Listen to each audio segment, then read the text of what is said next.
እስከዛሬ ድረስ የፈለከውን ነገር ስታደርግ ዝም ብያለሁ። ስነ ስርዓትን ብትይዝ ይሻላል። ስነ ስርዓትን ያዝ። በቃ ሄርሜኔ አብርሃም ካንቺ ጋር ሆኖ ከፍቶት አይቻላል። በቃ አብራችሁ መሆን አለባችሁ ብዬ ነው ማስበው እኔ እንደኔ። ወይ ደግሞ ሌላ ሰውም ደስተኛ ሊያደርገው አልቻለም። ካንቺ ጋር ግን ሲሆን አንቺ ደግሞ ማፍቀርሽን አሳዩ። የሚመልስልሽን መልስ ደግሞ አብረን እናያለን እና እንደሚቀበልሽ ተስፋ እናደርግ። መልካም ነገር ማሰብ ስለማይጎዳ ዛሬ ለመጨረሻ ጊዜ መጥቼ በቃ ልጅ መውሰድ እችላለሁ፣ እኔ መብት ስላለኝ ማሳደግ እችላለሁ። በቃ ገባ መብት አለ ካንተ በዚህ አላለችም። ከዛ እኔ ዛኔ ከሰማይ በታች ህግ የሚባል ነገር ከዛሬ ድረስ የፈለከውን ነገር ስታደርግ ዝም ብያለሁ። ስነ ስርዓትን ብትይዝ ይሻላል። በስተመጨረሻ እንግዲህ በዛሬ ዕለት አብርሃምን እንግዲህ ያው አፈቅርሃለሁ፣ እወድሃለሁ፣ ካንተ ጋራ መኖር እፈልጋለሁ ብላ እንግዲህ ሄርሜላ በግልጽ ተናግራለች። እሱ ብቻ አይደለም እንግዲህ የነሱ ጉዳይ በጣም ከሮ የወጣበት ምክንያት ደግሞ እነ አቤልም እነ ብሩክም እነ ኪይም እንግዲህ ይህንን ነገር ደግፏታል ማለት ነው። በተለይ በትላንትናው ዕለት እንዳያችሁት ከሆነ ቪዲዮአቸው እጅግ በጣም የሚያሳፍር ሆኖ አግኝተናል። ምክንያቱም እንግዲህ ሩታን በፍጹም እንደማይቀበሉና አብርሃምን ካሁን በኋላ ከሄርሜላ ጋራ ብቻ ማየት እንደሚፈልጉ በተለይ ከሩታ ጋራ ያለውን ግንኙነት እንዲያቆምም ጭምር እንግዲህ ሲናገሩ ነበረ። እጅግ በጣም ገራሚ ነገሮች ተከስቷል። በተለይ እንግዲህ በዛሬ ዕለት ደግሞ አዳዲስ ነገሮችን ሰምቻለሁ።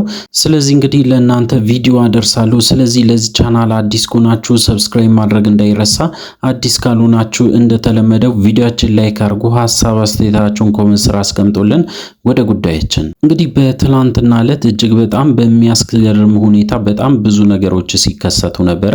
በተለይ እንግዲህ አብርሃም ሩታን በጣም ሲያስጨንቃት ነበረ።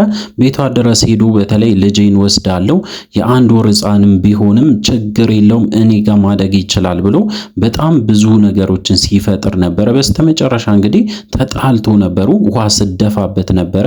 ውሃ መድፋት ብቻ ሳይሆን እንግዲህ የማደርገውን ነገር በደንብ አሳያለሁ፣ የገባበት ቦታ ገብቼ ዋጋን አሰጣለሁ እስከ ማለት ደረጃ ድረስ ደርሳ ነበረ ሩታ። በዚህ ደረጃ እንግዲህ ጨካኝ የሆነችበት ምክንያት ሁላችን የምናውቀው ጉዳይ ነው።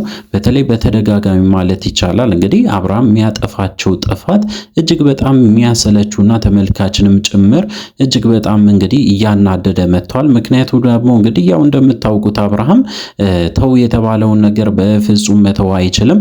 እሱ ብቻ አይደለም እንደ ሕፃን ነው የሚያስበው። እንግዲህ አንድ ሕፃን ገና በአንድ ወሩ ይዤ ካልጠፋው ይዤ ካልወጣው ብሎ እንግዲህ ቡራ ከረዩ ብሎ ልጁን ይዞ ሊወጣ ሲል እንግዲህ እንደምንም ብላ አስቁማ ነበረ በተለይ ሩታ። እሱ ብቻ አይደለም በጣም የሚገርማችሁ ነገር ጓደኞቹም ጭምር እንግዲህ ሲታዘቡት ነበረ። አብርሃም እንደዚህ አይነት ሰው ነው ወይ እስከ ማለት ደረጃ ድረስ ደርሶ ነበሩ። እንግዲህ መብት አለኝ ብሎ ነው የሚከራከረው። በጣም በተደጋጋሚ ማለት ይቻላል መብት እንዳለው በተለይ ልጁን መውሰድም ማየትም እንደሚችል እንግዲህ በተደጋጋሚ ሲያወራ ነበረ። ለመውሰድ እንግዲህ በዚህ ሰዓት ላይ በተለይ በጭራሽ መብት ሊኖረው አይችልም። እንደዚህ አይነትም አሰራርም ይሁን እንደዚህ አይነት ህግም እንግዲህ ኢትዮጵያ ውስጥም እንደሌለ ሁላችን የምናውቀው ጉዳይ ነው። በተለይ በዚህ ሰዓት ላይ መጥቶ ልጅን ካልወሰድኩ ማለቱ ደግሞ እንግዲህ በጣም እጅግ በጣም የሚያሳፍር ነገር ነው። በተለይ እንግዲህ አብዛኛው ሰው ኦዲየንሱም እንዳለው እንደተመለከተው ከሆነ በተለይ ለአብርሃም እጅግ በጣም ቀላል ነበረ። ሁሉም ነገሮች ማደበላለቅ ለሱ በጣም ቀላል ነው። ለሩታ ቤተሰብ እንኳን እንዴት አያስብም? ምን አይነት ወንድ ነው ያገባችሁ ብሎ እንግዲህ በጣም ብዙ ሰውም ሲሰድበው ነበረ። እንግዲህ አብርሃም በራሱ መንገድ እየተጓዘ ይገኛል። መጓዝ ብቻ ሳይሆን ይሄ ልጅ ምን እየነካው ነው? ምንድነው ያስነኩት? በተለይ ሄርሜላ ምንድነው ያስነካችሁ ብሎ እንግዲህ ብዙ ሰው እየጠየቀ ይገኛል። ምክንያቱም የሱ ባህሪ አይደለም። ከዚህ በፊት እንደዚህ አይነት ባህሪ ከሱ ላይ አይተን አናውቅም። እጅግ በጣም ግራ የሚያጋባ ነገሮችን ያደርጋል። በስተመጨረሻም እንግዲህ መጥቶ ደግሞ ይቅርታ ይጠይቃል። የሚያደርጋቸው ነገሮችን በየጊዜው እጅግ አሰልቺ እየሆነ መጥቷል ማለት ነው። በሌላ በኩል ደግሞ እንግዲህ የአቤልና የሄርሜላ ጉዳይ ነው። አቤል፣ ሄርሜላ፣ ብሩክና ኪዬ ሆኖ እንግዲህ በትላንትና ዕለት አንድ ቪዲዮ ለቀው ነበሩ። እንግዲህ በዛሬ ዕለት ደግሞ ቀጣዩን ቪዲዮ ምን እንደተፈጠረ በደንብ ነግራችኋለሁ። በተለይ እንግዲህ ሄርሜላ ያሰበችው ነገር አንድ ትልቅ ነገር አለ። ያም እንግዲህ እስከዛሬ ድረስ በግልጽ ለኦዲየንስም ለአብርሃምም ጭምር እንደምትወደው እንደምታፈቅረው ከሱ ጋር መሆን እንደምትፈልግ አልተናገረችም። ስለሆነ እንግዲህ በአሁኑ እናገራለሁ አፈቅረዋለሁ ስለሆነ በደንብ አድርጌ ለሱ መናገር እፈልጋለሁ እናንተም አበረታቱኝ ብላ እንግዲህ በሞራል ተነስታለች። እነሱ ደግሞ እጅግ በጣም በሚገርም ሁኔታ በተለይ አቤልና ብሩክ እያደረጉ ያሉት ደግሞ በጣም ያሳፍራል። ምክንያቱም እንግዲህ ያያችሁት ከሆነ እጅግ በጣም በሚገርም ሁኔታ በተለይ አቤል ሲናገር ምንም ችግር የለውም አንቺ ስሜትሽን ብቻ ለሱ ለመናገር ተዘጋጀ እንጂ ሁሉንም ፕሮግራም በራሳችን ወጪ እያንዳንዱን ደግሰን አብርሃምንም ጠርተን በቦታው ላይ ተገኝቶ እሱም የልብሽን ወይም ደግሞ የፈለግሽውንም ነገር በሙሉ ለአብርሃም ትናገሪያለሽ። ከዛ እናንተ አብራችሁ ከሆናችሁ እኛ በጣም ደስተኛ ነን። ከአብርሃም ጋር እንግዲህ በተለይ ሄርሜላ ከሆነች እጅግ በጣም ደስተኛ ነን ማለታቸው ደግሞ እጅግ በጣም ብዙዎቻችንን አስገርሟል። ምክንያቱም በጭራሽ ማንጠብቅ ነበረ። እንግዲህ ያው ከዚህ በፊት እኔ በተደጋጋሚ ቪዲዮ ስሰራ ነበረ።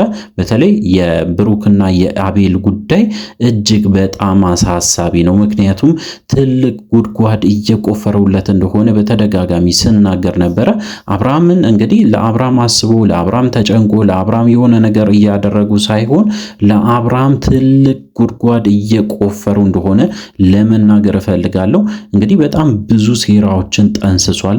ይሄ እንግዲህ የወጥመዳቸው አንድ አካል ስለሆነ አብርሃምን እንደዚህ በቀላሉ ለመጣል ወይም ደግሞ እንግዲህ ያው ከሩታ ጋር ያለውን ግንኙነት እስከ መጨረሻው ድረስ ለማሰናባት እንግዲህ በተለይ ያላቸውን አማራጭ እየተጠቀሙ እንደሆነ ነው በደንብ የሚያሳየው። በተለይ እንግዲህ አብርሃም ይህንን ነገር በጭራሽ አያውቅም ሳይሆን እንግዲህ ያው ሊረዳ የሚችል አይነት ወንድ አይደለም። ምክንያቱም የሚያደርጋቸው ነገሮች በፍጹም ጤነኛ አይደለም። እስከዛሬ ድረስም ሲያደርጋቸው የነበረው በትላንትና ዕለትም እንደዚሁ ልጅ ካልወሰድኩ ብሎ ግብ ሲፈጥር የነበረው ከሱ ማይጠበቅ እጅግ በጣም እንግዲህ ህፃን ሆኖ ቁጭ ብሏል ማለት ነው ይሄ ልጅ። እንግዲህ አሁን ደግሞ በጣም በሚገርም ሁኔታ ሄርሜላ ይህንን እድሏን ለመጠቀም በተለይ ብሩክንም አቤልንም ሁሉንም ሰብስባ በተለይ ጓደኞቹም በሙሉ ሰብስባ እሱ ባሉበት ወይም ደግሞ ጓደኞቹ በተለይ የአብርሃም ጓደኞች ሁሉም ሰው በተገኘበት እንደምትወደው ልትነግረው እንግዲህ ቀጠሮ ይዛ ነበረ። በዛሬ ዕለትም ሐሳቧን አስተያየቷን ሁሉ ነገሯን እንግዲህ ሰጥታለች ማለት ነው ለአብርሃም። እጅግ በጣም የሚያስቅ ነገሮች ተፈጥሮ ነበሩ። እጅግ በጣም ብዙ ግርግር ተፈጥሮ ነበረ። በተለይ አብርሃም ደንግጦ ፈዞ ነው የቆመው። ምክንያቱም ያልጠበቀ ነገር ስለሆነበት ያ ነገር ደግሞ እጅግ በጣም ብዙ ሰዎችም እንግዲህ እንዲስቁበት በተለይ እንዲያላግጡበት አድርጎታል ብዬ ነው ማስበው። በተለይ እንግዲህ በዚህ ሰዓት የልጅ አባት ሆኖ አግብቶ እንግዲህ በተለይ አግብቶም በትዳሩ ደስተኛ ባይሆንም ወይም ደግሞ ትዳሩ በፍቺ እንኳን እስካልተጠናቀቀ ድረስ እንግዲህ ወደ ሌላ ነገር ውስጥ መግባቱ እጅግ በጣም የሚያሳፍር ነገር ነው። ምክንያቱም እንግዲህ ያው ሁላችን የምናውቀው ነገር ትዳር ከፈረሰ በኋላ ነው ማግባትም በተለይ መውለድም የሚቻለው እንጂ እየዘለሉ ወደዚህ እያሉ መኖር እንግዲህ እጅግ በጣም ኃጢአትም ጭምር ነው። በሕግም የተከለከለ ጉዳይ ነው። ሁላችንም ማወቅ ያለብን ነገር እንግዲህ ሩታ በከሰሰችበት ሰዓት ላይ እጅግ በጣም ከባድ ሁኔታ ውስጥ ሊገባ ስለሚችል በተለይ በአሁን ሰዓት እጅግ በጣም እያናደዳት በየጊዜው የሚያደርጋቸው ነገሮች ተስፋ የሚያስቆርጥ ነገር ስለሆነ ሩታ ወደ ክስ ከሄደች ግን ነገሮች ሁሉ ማብቂያ ይኖረዋል። ምክንያቱም እንግዲህ ሊጠየቅም ጭምር ይችላል። ምክንያቱም ያው እንደምታውቁት ፍቺ እስካልፈጸሙ ድረስ ወረቀቱ እስካልተቀደደ ድረስ ምንም ማድረግ አይቻልም። በተለይ የሚሄዱት ትዳራቸው ላይ የሚሄዱ ሰዎች እጅግ በጣም ከባድ ውሳኔ ሊወሰንባቸው ይችላል። በፍርድ ቤትም ደረጃ እንግዲህ እንደዚህ አይነት ነገር እንደ ወንጀልም ጭምር ነው የሚታየው ነው የሚለው። ስለዚህ እንግዲህ የሚያደርገው ነገር አብርሃም በተለይ ማስተዋልም አቅቶታል። ስለሆነ የሚያደርጋቸውን ነገሮች በፍጹም ሊያውቅ አልቻለም። እንግዲህ ሄርሜላ ያሰበችውን ነገር ለማሳካት ያለ እንቅልፍ ነው ያደረችው እና አቤል ሄርሜልም እነ ብሩክም በዚህ አጋጣሚ ደስተኛ ሆኖ ደስታቸውን ሲገልጹ ነበረ። ደስታቸውን ለመግለጽ እንኳን አቅቷቸው እጅግ በጣም የሚገርሙ ነገርም በጣም ሁላችንም ያስገረመን ነገር ድግስ እያዘጋጁ እንደሆነና ያ ድግስ ላይ አብርሃም ተገኝቶ በተለይ ሄርሜላም ሐሳቧን እንድትሰጠው ወይም ደግሞ ፍቅሯንም እንድትናገር እየገፋፉ እንደሆነ ሰምተናል። እሱ ብቻ አይደለም እንግዲህ ተገናኝተው ሐሳቧን በደንብ እንደገለጸችም ሰምተናል። እንግዲህ ነገሮች ምን ሆኗል፣ ምን ተፈጥሯል የሚለውን ደግሞ በደንብ አድርጌ ለእናንተ ቪዲዮ ለማድረስ ሞክራለሁ። ስለዚህ እንግዲህ ለዚህ ቻናልም አዲስ ከሆናችሁ ሰብስክራይብ ማድረግ እንዳይረሳ፣ አዲስ ካልሆናችሁ እንደተለመደው ቪዲዮአችን ላይ ካርጉ ሐሳብ አስተያየታችሁን ኮሜንት ስር አስቀምጡልን። በሚቀጥለው ቪዲዮ እስከምንገናኝ ድረስ በያላችሁበት ጤናና ሰላም ይሁንላችሁ።